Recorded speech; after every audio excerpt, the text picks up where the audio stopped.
My mom told me a story one time that puts things in perspective. He said the rich person once had somebody knock on their door and ask him, "Can I buy your house?" He said, "I'm sorry, it's not for sale." "Okay, but I like your house." "You can like it all you want. It's not for sale." "But I really like it."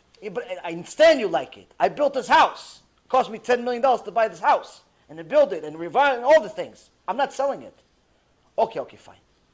"Can I just buy enough space in your house to put one nail?" "One nail."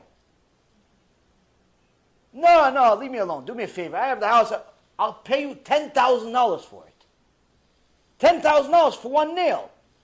The guy has money, which means he likes money. You can't have money, you don't like money, you like money. So he says $10,000 to put a nail in the I put a nail for free. Okay, fool. Come, wherever you want, put the nail. Put the nail. Just make sure the check is made payable to cash. So the guy comes in, he puts the nail nice in the entrance over there. He finds a nice clean place on the wall. He's excited about. It's like, "That's my nail." He goes, "That's your nail, buddy. You go, you got it." The guy leaves. He goes, "Honey, I'm a genius." She goes, "Why?" "I just made $10,000 for a nail." She goes, "Honey, you really are a genius." He's happy, he's ready, he goes to sleep thinking, "Oh, I'm going to sell nails to the whole community. The whole house is going to be full of nails. I'll buy a $100 million house next month."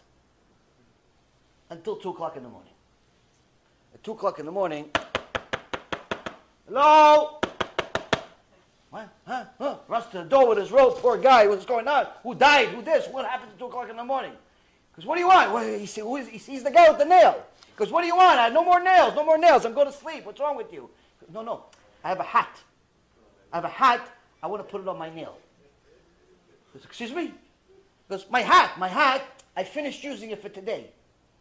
I want to put the hat on my nail." "You couldn't come earlier?" I goes, "I didn't finish with the hat till now. If I would have finished earlier, I would have put it earlier, but I needed the hat until now. Can I put my hat on my nail?"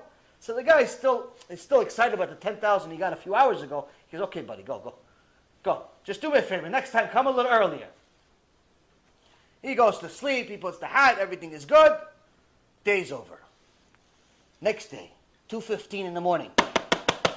"Hello?"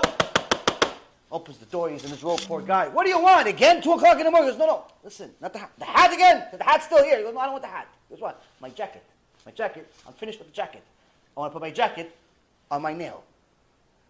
He goes, "What's with you at 2 o'clock in the morning? You can't come at 12, at 10, at 8 like normal people. I just finished with the jacket now. I don't need the jacket now. So what, I'm going to carry it for no reason? It's heavy. It's a big jacket. Can I put it on my nail?" "Okay, put it on the nail." The guy's getting a little frustrated. But next day, 3:30 in the morning. "Hello?" Poor guy, "What do you want now?" "I need my hat." "The jacket too?" No, just a hat." "Why couldn't you come sooner?" "I just needed that. I didn't need it before." And every day the poor guy, 2 o'clock, 3 o'clock, 4 o'clock in the morning, every day for 10 days straight, he's coming. He says, "Listen, after 10 days of this," he tells him, "Listen, no more. Here's your $10,000. I'm finished with you." He goes, No, I'm not. No refunds.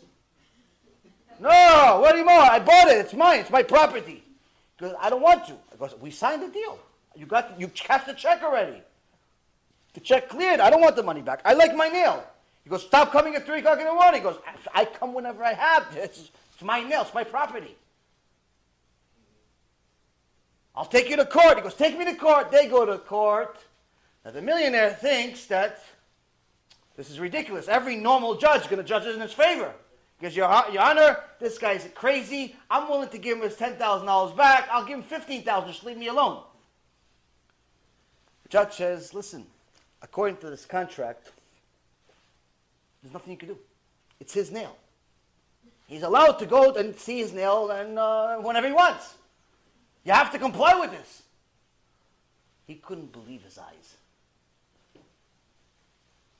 He leaves the court with a long face.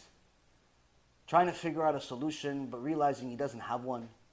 And over the next 10 days, he suffers even more than he did the first 10 days.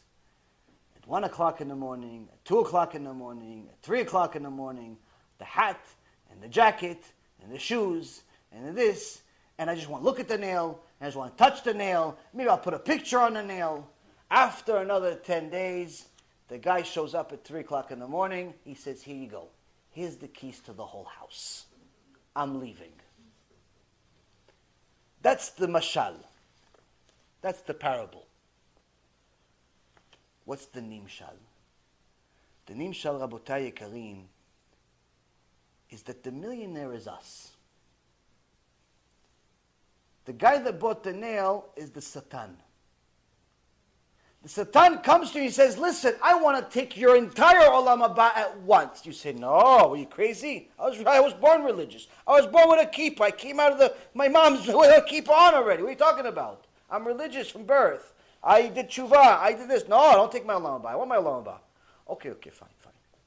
He comes back a few years and says, how about one nail? How about one little sin?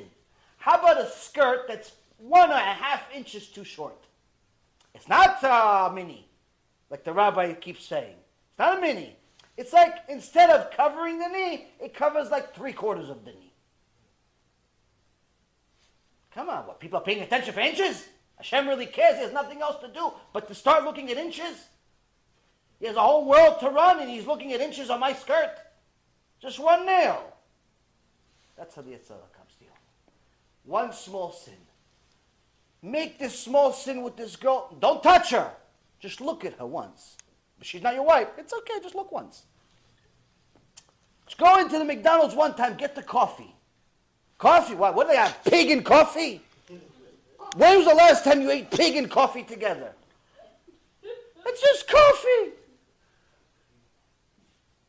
Why, they have black coffee with pig feet in it? No, it's just coffee from McDonald's. No, one little nail, kapara alecha, one nail.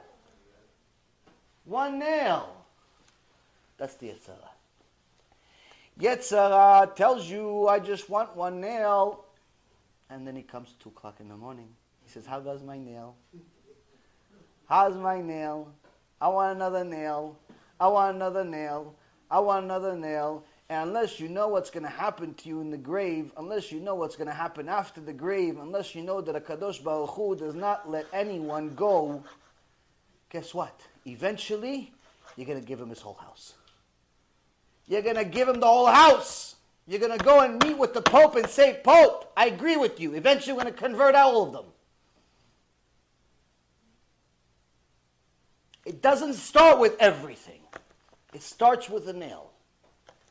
This is why, Rabotai, it's critical to teach fear. It's the only way people stay religious, according to HaKadosh Baruch Hu. Without fear, nothing works.